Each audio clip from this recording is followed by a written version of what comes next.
Bonjour, j'espère que vous allez bien. Je vous propose la recette d'un gâteau yaourt idéal pour vos goûters, mais il est meilleur quand il a dormi.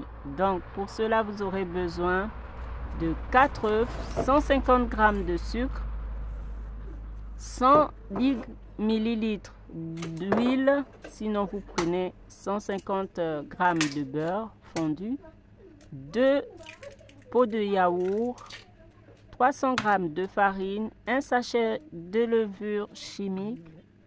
Regardez-moi cette merveille. J'ai cassé un œuf et il m'a fait 2 jaunes d'œufs. Trop bien mes poules. Alors, je viens casser mes œufs avec le sucre et on vient bien les battre. Après les avoir bien battus, on vient ajouter de l'huile qu'on mélange ensuite très bien. Par la suite, on va ajouter de la farine et de la levure chimique. Après avoir bien mélangé, on pourra ajouter par la suite nos pots de yaourt. Alors moi, j'ai ajouté un peu de noix de coco, juste parce que je voulais avoir un petit goût de noix de coco, mais sinon, c'est pas obligatoire, c'est facultatif. Donc, ne vous prenez pas la tête si vous ne voulez pas de noix de coco, vous n'en mettez pas. J'ai chemisé mon moule après l'avoir beurré avec un fond de papier cuisson. J'ai préchauffé mon four à 170 degrés.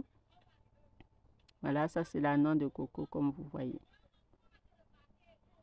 Donc, on mélange et on vient ajouter le yaourt. Après, pour l'arôme, vous êtes libre de faire comme vous voulez, si vous voulez mettre d'arôme ou pas. Moi, je n'ai pas mis d'arôme. J'ai laissé mon gâteau tel quel, étant donné que j'avais quand même mis la noix de coco. Alors, après avoir tout bien mélangé, on le verse dans un moule. Alors, vous choisissez le moule qui vous plaît. Vous pouvez prendre un moule à cake, comme un moule rond. C'est vous qui décidez.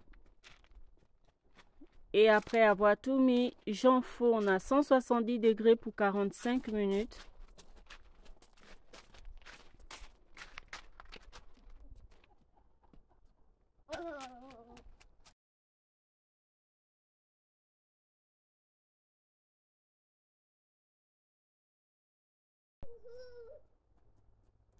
Et voilà, c'est prêt. Et on enfourne pour 45 minutes.